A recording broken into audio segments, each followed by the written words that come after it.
કોરોનાના આ કપરા સમયમાં બીઆરસી ભવન પાલિતાણાના બીઆરસી શ્રી હાર્દિકભાઈ ગોહિલ અને પાલિતાણાના શિક્ષકોની સમગ્ર ટીમ દ્વારા તમારો અભ્યાસ સતત ચાલુ રહે એ માટે અમારો આ એક નમ્ર પ્રયાસ છે।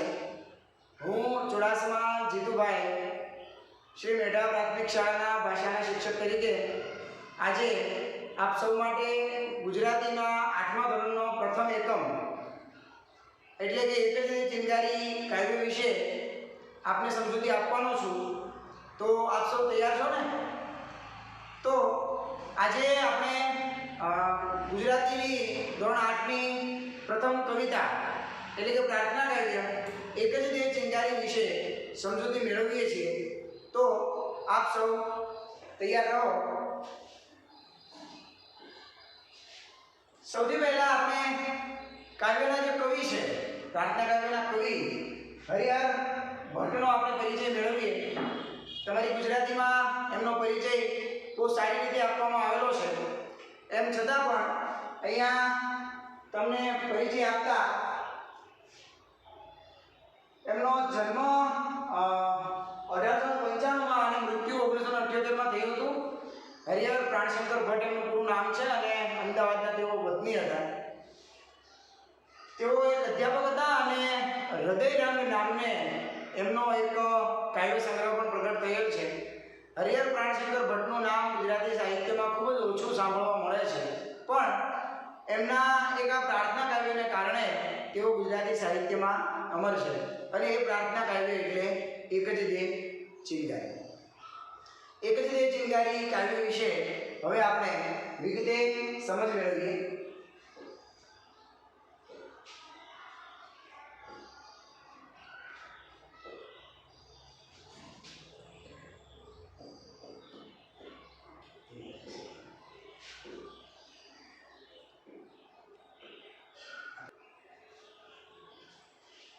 एक ज दे चिनगारी, महानल एक ज दे चिनगारी।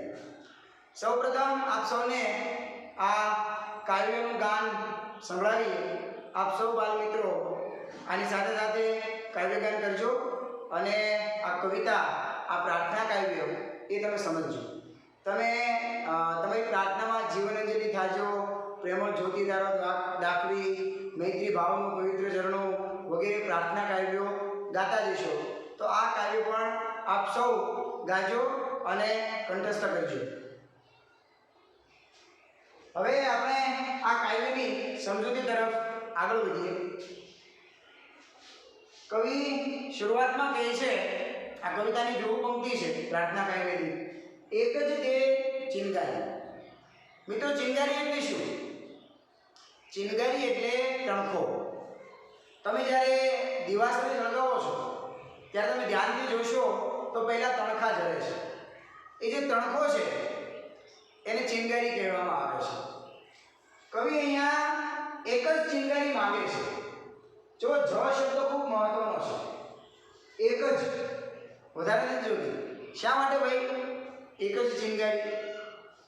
તમે વિચાર કરો કે ઘાસની મોટી ગંજી હોય, મોટો ગોદામ ભર્યો હોય ઘાસનો, રૂનું ગોદામ ભર્યું હોય, તો એમાં તમે એક જ તણખો મૂકો તો એ આખું ગોદામ સળગી જાય, એ ઘાસની આખી ગંજી સળગી જાય।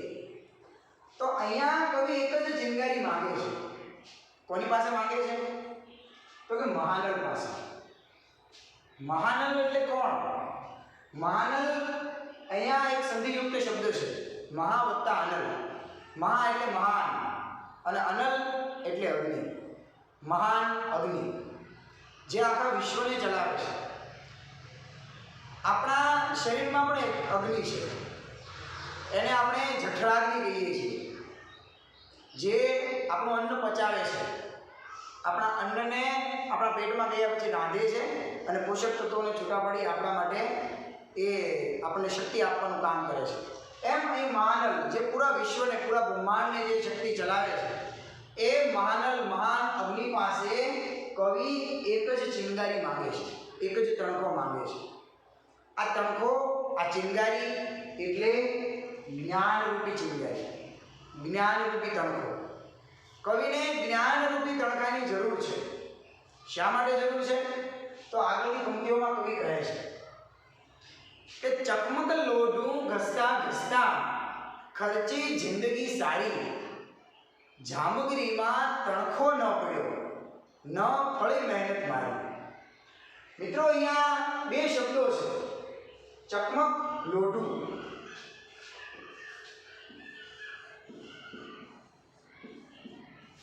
આ ચકમક એટલે શું? તમને ખ્યાલ હશે તો તમે સામાજિક વિજ્ઞાનમાં ભણ્યા હશો કે પહેલો આદિવાસી જે હતો એ બે પથ્થરને ઘસી એમાંથી અગ્નિ ઉત્પન્ન કરતો હતો. તો એ જે પથ્થર હતા એ ચકમક પથ્થર હતા. પણ અહીંયા પથ્થર માટે કવિએ લોઢું એવો શબ્દ વાપર્યો છે. એ એક પ્રકારનો ઘન પદાર્થ છે જેને અથડાવાથી એમાંથી અગ્નિ જરે છે. તો કવિ અહીંયા કહે છે કે ચકમક લોઢું ઘસતા ઘસતા ખર્ચી જિંદગી સારી. આખી જિંદગી કવિ ચકમક લોઢું ઘસવામાં પસાર કરે છે. ભાઈ હવે આ ચકમક લોઢું એટલે શું? તો કે ચકમક લોઢું એટલે કે આખી જિંદગી એવા કાર્યો કે જે કાર્યોની ખરેખર જરૂર નથી, નકામા કાર્યો. અને એના કારણે શું થયું ભાઈ? તો કે જામગરીમાં તણખો ન પડ્યો. જો નવો શબ્દ આવ્યો, જામગરી.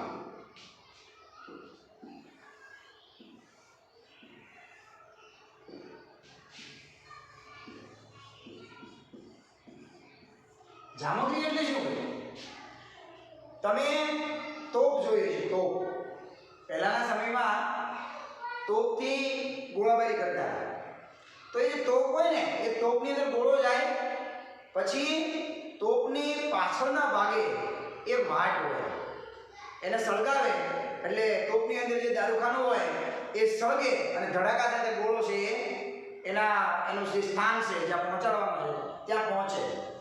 તો એ જે વાટ જે છે એને જામગરી કહેવાય છે. એ જામગરી જે છે એ ધડાકા માટે, એ તોપને ફૂટવા માટે એ સળગાવવી બહુ જરૂરી છે. તો અહીંયા જામગરી એટલે શું? તો કવિના જીવનમાં આ જામગરી એટલે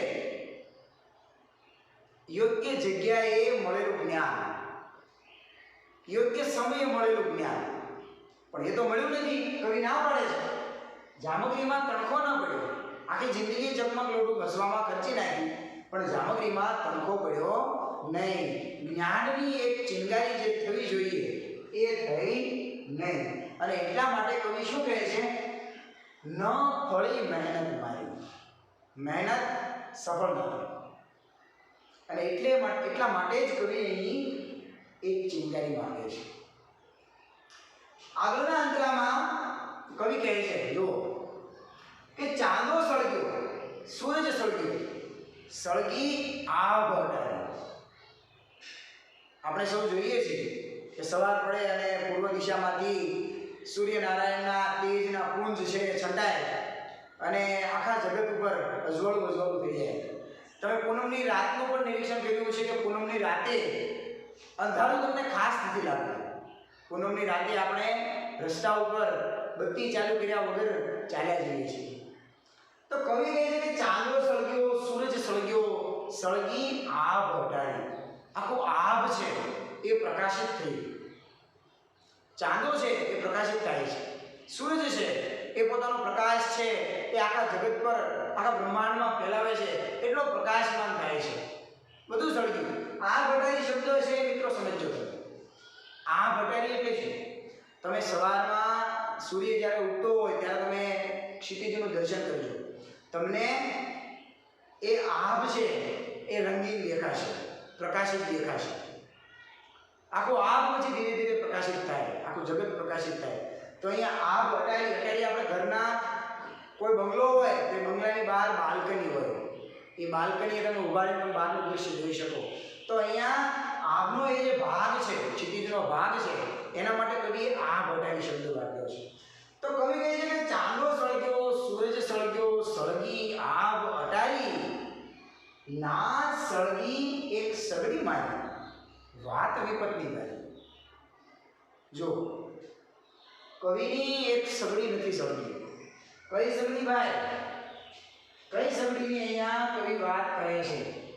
આપણે પેલો લાકડામાં સોલ નાખીને સળગાવીએ એ સગડી કે પછી પેલી ઇલેક્ટ્રિક સગડી? કઈ સગડી? અહીંયા સગડી એટલે શું? ના સળગી એક સગડી મારી. અહીંયા સગડી એટલે કવિનું જીવન, કવિનું જીવન, કવિની બુદ્ધિ, કવિનું માનસ. આમાં એક જે તીખારો થવો જોઈએ, જે ચમકારો થવો જોઈએ, જે ચિંગારી પડી અને અજવાસ થવો જોઈએ એ નથી થયો. અને એટલા માટે કવિ આને વાત વિપતની ભારી એવું કહે છે. શા માટે કહે વાત વિપતની ભારી? તો કે ચાંદો સળગ્યો, સૂરજ સળગ્યો અને આ ભટારી પણ સળગી, બધું પ્રકાશિત થયું, પણ કવિના જીવનમાં પ્રકાશ થયો નહીં. કવિની એક જીવનરૂપી સગડી સળગી નથી કે એના માટે વિપતની વાત છે. તો આ બીજા અંતરામાં કવિ આટલી સરસ મજાની વાત કરે છે. અને પછી આ છેલ્લો અંતરો તમે જુઓ, કેટલી સરસ મજાની, કેટલા સરસ મજાના પ્રતીકો અહીંયા આ કવિએ વાપર્યા છે. ઠંડીમાં મુझ કાયા થથરે, ખૂટી ધીરજ મારી. હવે તમે તો ફોટામાં જોયું છે કે કવિ છે એનો વૃદ્ધાવસ્થાનો ફોટો છે. તો હવે કવિનું જીવન છે એ પૂરું થવા આવ્યું છે અને એવા વખતે ઠંડીમાં મુझ કાયા થથરે. કઈ ઠંડી ભાઈ? આ બધા પ્રતીકો સમજવા જેવા છે. ઠંડી એટલે કઈ ઠંડીમાં કવિની કાયા ધ્રુજે છે? કઈ ઠંડીમાં કવિની કાયા ધ્રુજે છે ભાઈ?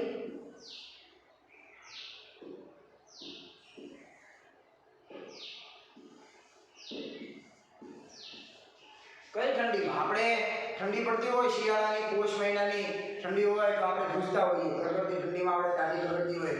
તો અહીંયા કવિની કાયા ઠંડીમાં ધ્રુજે છે. કઈ ઠંડી? અજ્ઞાન રૂપી ઠંડી.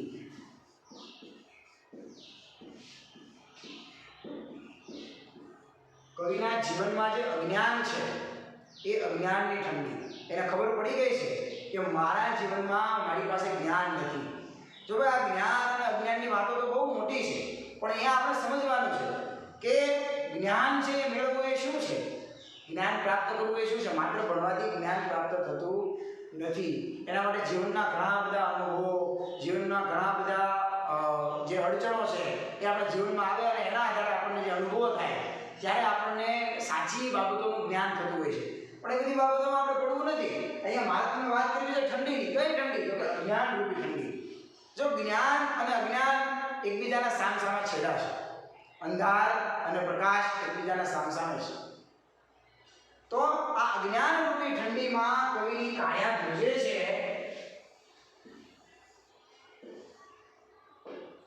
ઠંડીમાં મુझ કાયા થથરે, ખૂટી ધીરજ મારી. હવે કવિની ધીરજ ખૂટી છે. હવે વધારે સહન કરી શકાય એમ નથી. એટલા માટે કવિ શું કહે છે છેલ્લે કે વિશ્વાનલ હું અધિક ન માંગુ, માંગુ એક ચિંગારી. જો અહીંયા એક શબ્દ બીજો આવ્યો, વિશ્વાનલ. પહેલા આવ્યો તો મહાનલ. કવિતાની શરૂઆતમાં, પ્રાર્થનાની શરૂઆતમાં મહાનલ શબ્દ આવ્યો હતો કે મહાન અનલ, મહાન અગ્નિ. અને કવિતાના અંતમાં પણ કવિએ કેવો સરસ મજાનો શબ્દ વાપર્યો, વિશ્વાનલ. આ વિશ્વાનલ એટલે શું?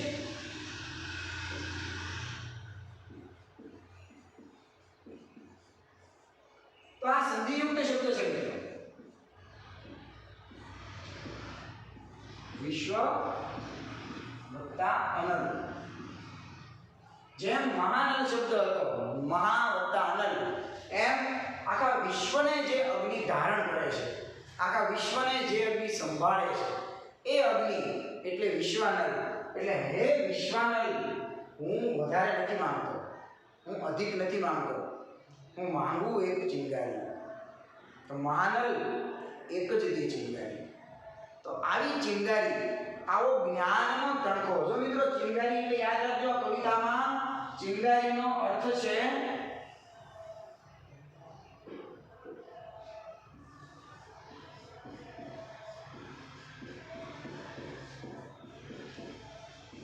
જ્ઞાનનો તણખો. ચિંગારી એટલે આ કવિતામાં એનો અર્થ છે જ્ઞાનનો તણખો. તમે જ્યારે ટુ વ્હીલર ચાલુ કરો ને, કિક મારો ગાડીને, ફોર વ્હીલરને ચાલુ કરો તો એને જ્યારે તમે ચાલુ કરો ને ત્યારે એમાં સ્પાર્ક થાય. એ સ્પાર્ક એક તણકો છે, સામાન્ય તણકો છે, એ આખી ગાડી શરૂ કરે છે. તમે કિક મારો, તમે ઇગ્નિશન આપો ગાડીને, એટલે એમાં જે સ્પાર્ક થાય, તણકો થાય, એના કારણે ગાડી આખી શરૂ થાય અને ચાલે છે. તો અહીંયા આપણું જીવન ચલાવવા માટે કવિ કહે છે કે એનું પોતાનું જીવન ચલાવવા માટે એને આ જ્ઞાનરૂપી તણખાની જરૂર છે. આપણા સૌના જીવનમાં આ જ્ઞાનરૂપી તણખાની ખૂબ જ જરૂર હોય છે. તો આપણા સૌ માટે આ કવિ આવું કહ્યું છે કે એક જ દેહ ચિનગારી મહાનદ, એક જ દેહ ચિનગારી. તો આ કવિતાની સમજૂતી અહીંયા પૂરી થાય છે. મને આશા છે કે આપ સૌને આ કવિતા સમજાય છે. કવિતા સમજવાની ના હોય, કવિતાને માત્ર માણવાની હોય, એને જાણવાની હોય. પણ તમે જે રીતે ભણો છો એમાં આની સમજૂતી તમને મળે એ ખૂબ જરૂરી છે. કવિતામાં જે મુખ્ય મુખ્ય બાબતો હોય એ તમને સમજાય, એના જે શબ્દો છે, એના જે પ્રતીકો છે એ તમારા ખ્યાલમાં આવે, એટલા માટે આ કવિતાની સમજૂતી ખૂબ જરૂરી છે. તમે વારંવાર આ કવિતા વાંચજો, એને ગણગણજો, એને ગાજો. તમે વારંવાર ગાશો તો તમને આપોઆપ આ કવિતા સમજાશે.